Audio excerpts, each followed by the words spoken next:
Want to start off by saying Happy New Year to the Rideshare Guy channel, Harry Campbell, Sergio Avidian, Chris, and the entire crew.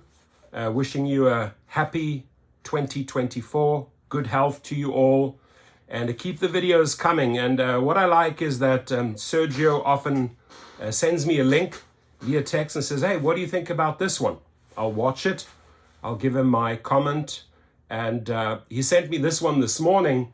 And this to me is probably the most honest interview, the most honest answers by a driver, clarifying, making it just crystal clear what the current state of affairs is with rideshare.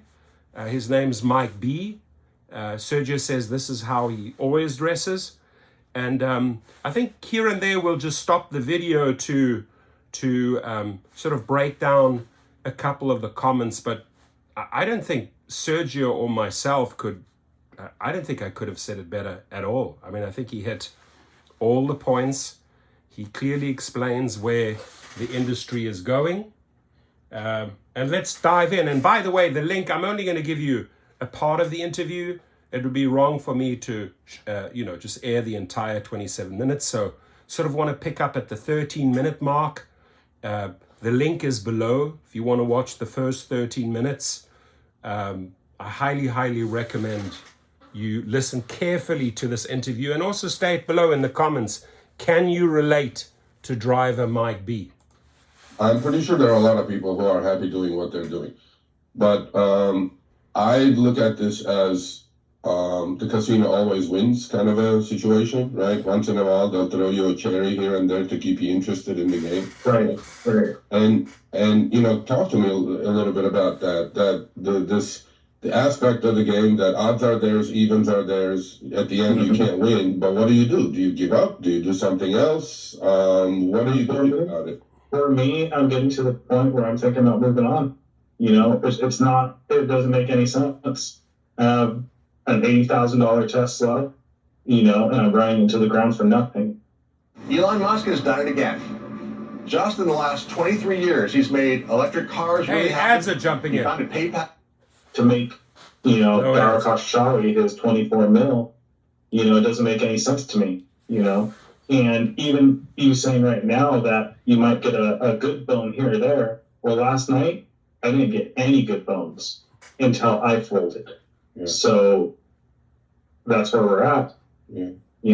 So you gave him and took everything, right? You gave him, took everything to create some cash flow, right? Yes. And that's what we're trying to convey. That's the message we're trying to convey. And it's not a bad gig. It's just that the way you are micromanaged to a point that if you sit out there and cherry pick, you're not going to get anywhere anymore.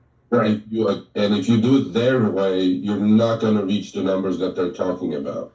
Right. So I am, I'm humbled by what you're doing, just for the fact that I wish more drivers did what you're doing, meaning figuring these nuances. Because a lot of people go out there and say, my goal is to make $200 today, right?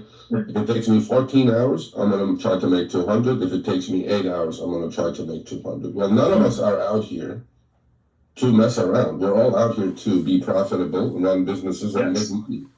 But when you're dealing with algorithms which are dictating what you're going to do, right? Where does the flexibility come into play? Where does the freedom come into play? You're a slave to your own job. I mean, I think that sentence says it all.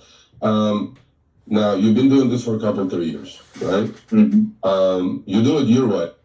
So, this channel started using the word slave driver, and I specifically started branding Dara Khosrowshahi, Tony West, David Risher. By the way, he has a new name. You can hashtag, it's David Glitcher, not David Risher, David Glitcher, right? We used the word slave driver in this channel, meaning the slave drivers, these CEOs, he refers, slave work. So sort of like saying, what the drivers are, slaves out there performing work for the slave drivers. Jeff uses a powerful word called plantation, right? And this all just sort of came about end of 2023. These type of words, ladies and gentlemen, right? Not being afraid to call, like he's not afraid to call Dara Khosrowshahi out. Oh, you're making 24 million and you're manipulating the entire gig force with your apps. He just calls it as it is, right? We cannot be fearful in 2024. We have to say it as it is, right? So using words as such as slave drivers, they're treating us like slaves, or I'm sick and tired of being on the plantation. Keep on pushing that, right? Because that is getting out there on social media, and that is not, it's definitely not giving them a good image. So we need to continue, sorry for interrupting, but we need to continue using these words in our social media postings. You're not going to get the numbers that they're talking about. And you do it their way, you're definitely not going to get the numbers. So what should a driver do? You tell me. I mean, when I get asked this question from drivers, I tell them don't get caught up in between the rock and the hard place, because you're going to get stuck and you won't be able to get out easily because you need to work to make money. And that's actually a predicament I have, because I want to move on, but I can't make enough money to pay down my bills to move on to a certain job that I was thinking about. And then I do have my own black car service that is in the making right now, but it's just taking a long time to get everything together. I don't have the finances. Starting a business, it's going to take a little bit of cash flow. And so I listened to the first 13 minutes. He comes from the taxi industry. He knows everything. There's nothing I can teach him, Sergio can teach him. He knows everything, right? Probably more than I don't know anything about taxi industry. He knows it all. But the only place I could probably contribute is setting up your private company, right? Because that's where I've been extremely successful. So I offer you my course, Mike B, if you want to. I want to give you a free code if you want to reach out to me. There might be a few things that are helpful, but this is the right direction, right? Being in the taxi industry, Uber and Lyft, he's explaining in the first 13 minutes, which you need to watch. Uber and Lyft come in, destroy the taxi industry first. Everybody, passengers, riders, all get educated about Uber and Lyft. Drivers go over to Uber and Lyft, and then they sort of stuck in that hamster wheel, right? We've been over that many times, that hamster wheel. And now he's at the point where, hey, you're not making money anymore. You can relate to this. I need to start my own private company. And it takes time and it takes money.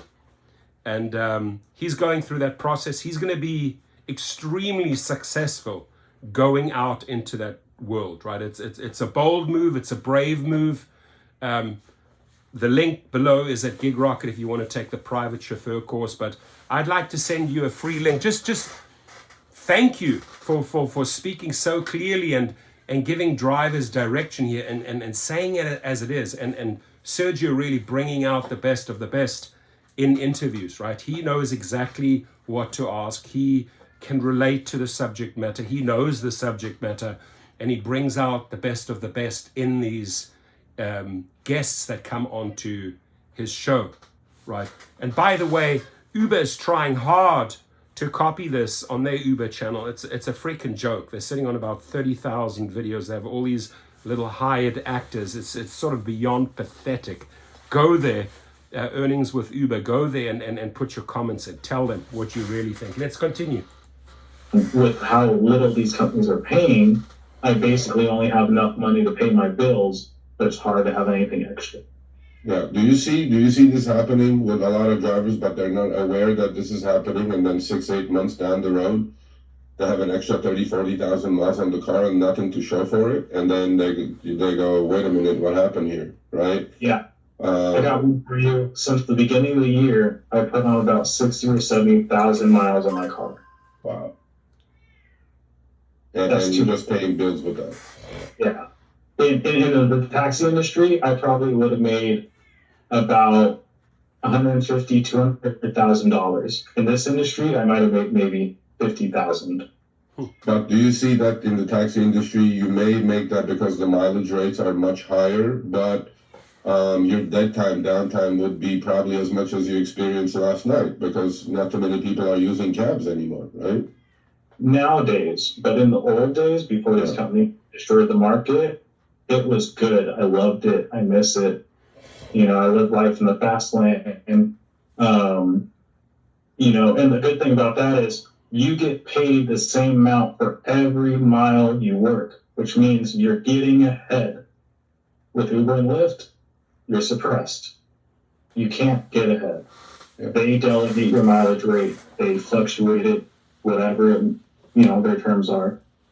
Yeah. What, you know, without, you know, being too negative, obviously, you know, they always ask me, I mean, obviously, I'm in touch with these companies. They go, look, you know, if it's so bad, why are so many people doing it? Why do you think so many people are doing this, like in the millions? Because it's easy and convenient, because they set it up so convenient. When I had my taxi business, you have to do stuff like get fingerprinted at the police department. You got to get a license. You got to get drug tested. You have to do the whole 9 yards. We do, I think, yearly checks on the cars. So the taxi industry sounds fairly much like if you're setting up your own private limo service. You could be the driver for hire, the chauffeur. You go for your drug testing. You'll be I get randomly called in, right, for drug tests. So there's way more oversight. And what he correctly says, Uber and Lyft have made it too easy. There's almost like no accountability, right? You need to download an app, you have a car, off you go. Let's listen to what he has to say here. All the meters are up to date. Everything's done through the county. And so it's regulated. It's more formal, would you say? And with Uber and Lyft, it's not formal. You just get on the app really easily, mediocre background check, no drug test, no fingerprinting. You have probably some criminals, maybe even people that do drugs, driving cars, you know, and vice versa with the customers. You know, they're not regulating the customers either, but they don't want to, in my opinion, because they don't want to limit their clientele base. Yeah. Nailed it. One of the most important points when it comes to safety, right? Why do we have such poor safety standards for Uber, Lyft drivers? Because, as he said, any thug, any pedophile can open up an account. Any person can use his mother or his uncle's account, a third party, a bad person, right? So I've said this hundreds and hundreds of times over the years, they will turn no one away. You have to know who the CEO is. The CEO will get into bed with anyone, with somebody who has fleas, gonorrhea, herpes, ticks, doesn't matter. He will take a cent from everyone. You got to understand how this man thinks, right? The man that says, yeah, his mother taught him not to pay, or said never pay more than 50 cents for a coffee. Well, you're going to go up to Starbucks and say, hey, you know what? I'll only pay 50 cents for that coffee. Yeah, you can pay 50 cents if you want to refill, but the first cup's going to cost you $4. No, he walks out. It's too cheap, right? This is how he handles people.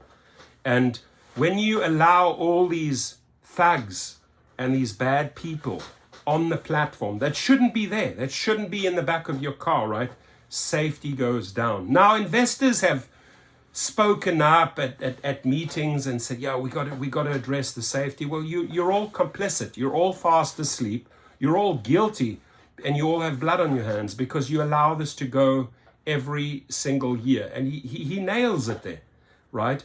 There's no accountability on there's pretty lukewarm background check for the driver. At least the driver has to show a real ID, real name, real face, but on the rider side, it's beyond pathetic. And us drivers, this channel, other channels, not just this channel, but a lot of channels, have called out these companies 1,000 times. And these CEOs have 1,000 times assured us and promised us that these safety mechanisms will be introduced. No, they won't, ladies and gentlemen, because that means they can't cater to the thugs and the pedophiles and the third parties. They would drop off the platform, right? I mean, I'll do a video later, a screenshot. He tweets it out of what the profile name is of this rider, right? And I think it has to be. It's really, really embarrassing what the profile name is, and we dare use that word in society, but it has to be said. It has to be said that Dara Khoshawi and David Risher, you have people on the platforms using those names, so they've done nothing so far to fix the issues, right? Do you think the battle should be fought more instead of educating the driver base, right? More in the eyes of the consumers, and do you do that yourself? Like when you have people in your car, Yes. you obviously you're a well-spoken guy. Do you speak to your consumers or customers? I actually have a well-written article that I composed, and I have it actually on the back of my seat. So here's this well-written, well-composed. 100% believe it. Just listening to him speak, he is so. His choice of words is so convincing. He's so clear with his message, right, Mike B? Love to meet you, dude. I don't know what city you drive in, but to me, you're just a top, all-round,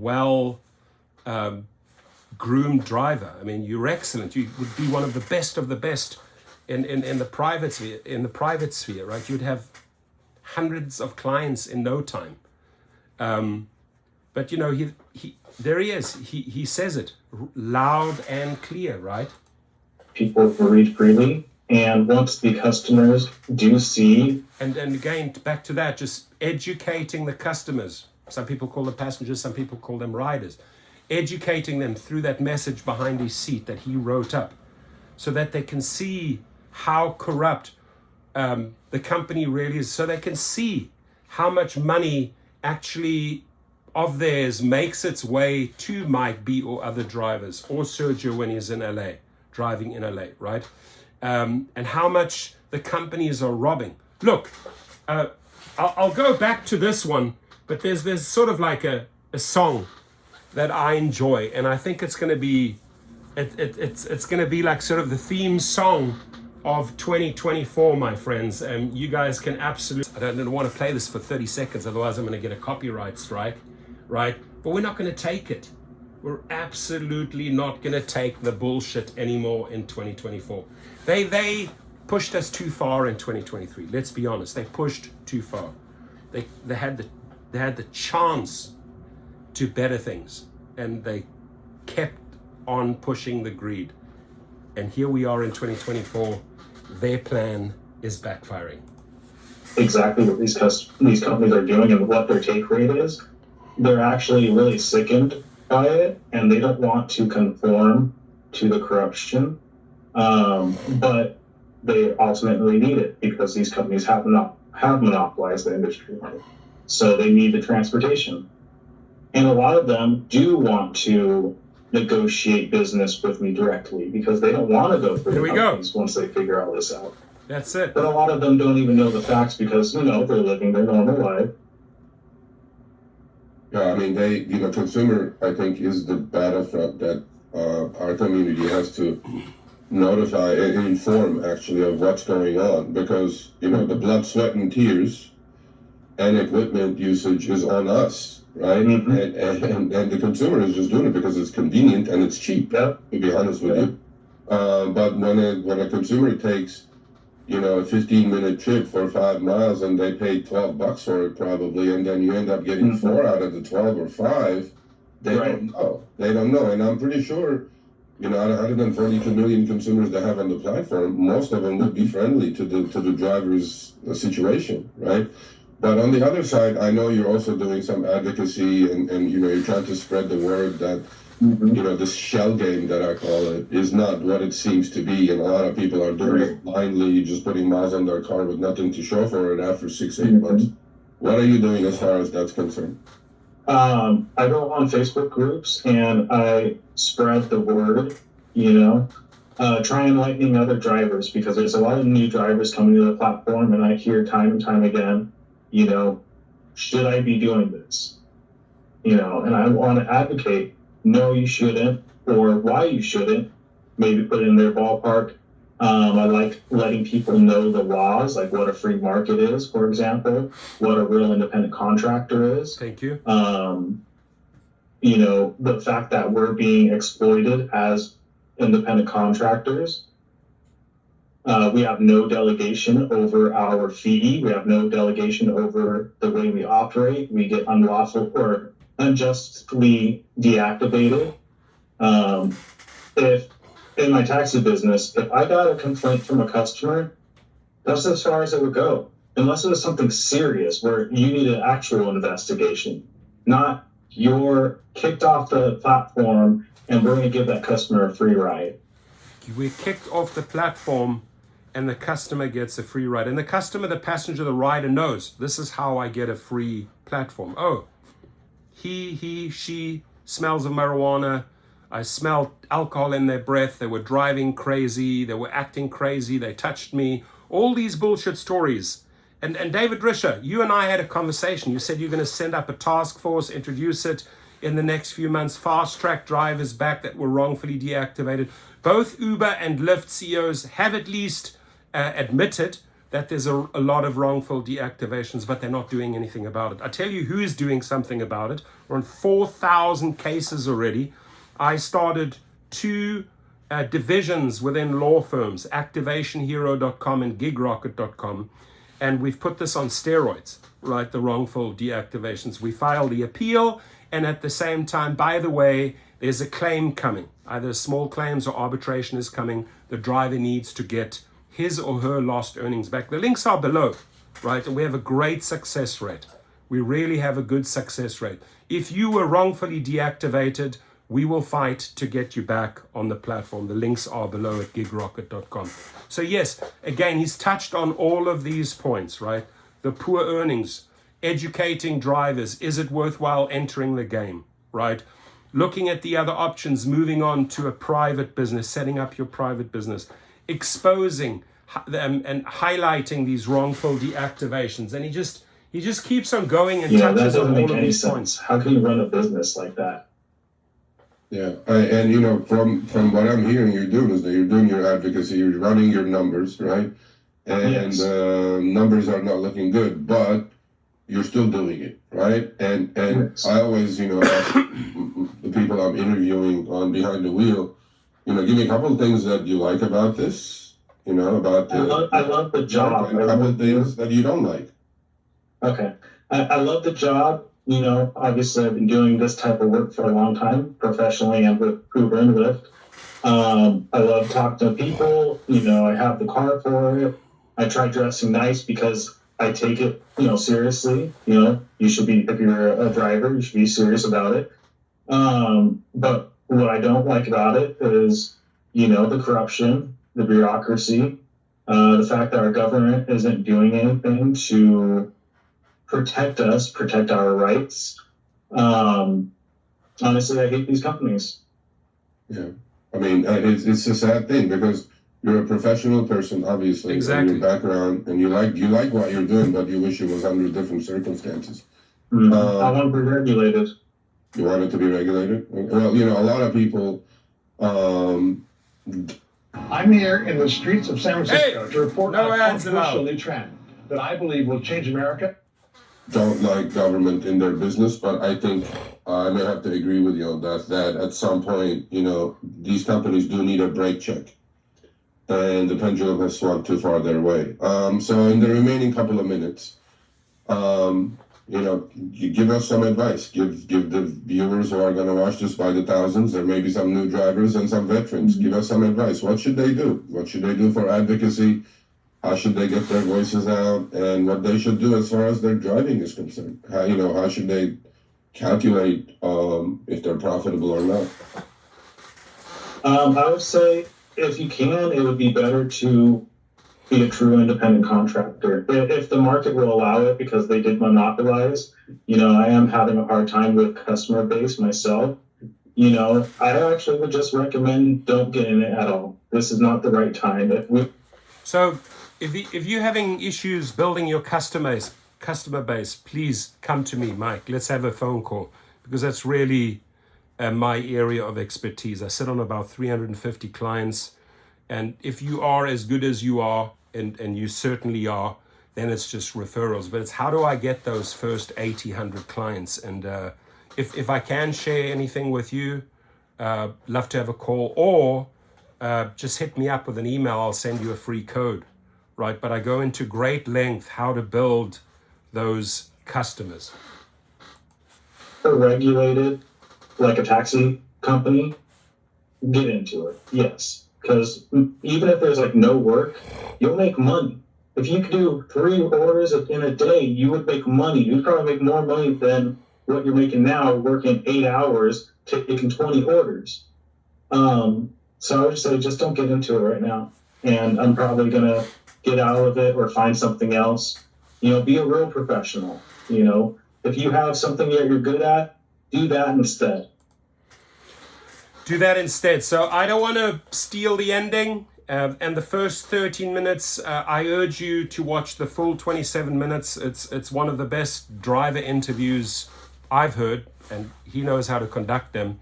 I think one of my New Year's resolutions was I got to be as tech savvy and presentation savvy as these guys, right?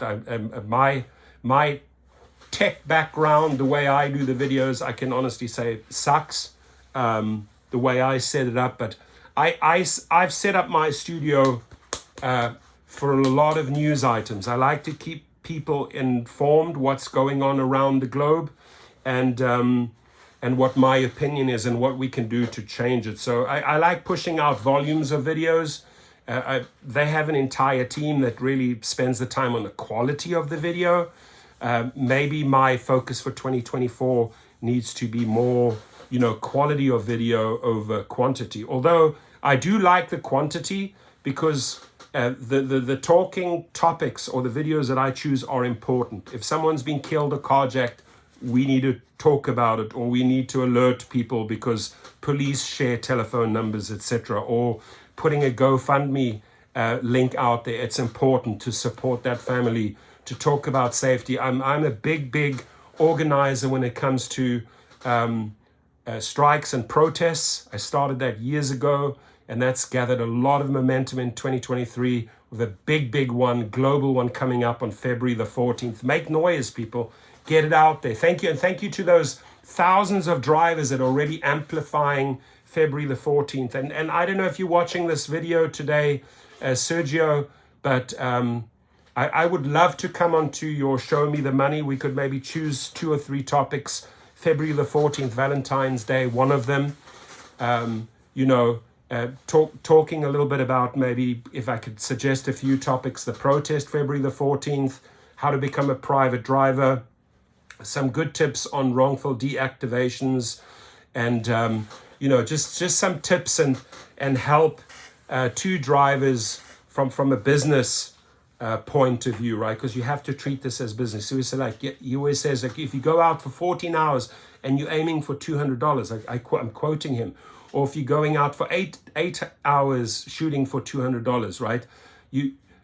Are you really making a profit if you're actually putting in 14 hours and making $200? After all, you have to really look at the numbers. So he's all about the profits. He's all about business. He comes from a business background, likewise. And so that's the message here, right? Don't just go out there and be, be my little friend there who's just spinning around, but do something that makes sense for you, right? Know your worth. Step into your worth. Stepping into his worth, starting to set up his own company, his own LLC, his own private business. And man, do I wish you luck with that, Mike B. If I can support you wherever I can with that. Great interview. Watch the entire thing. The link is below. And please comment. Thank you all.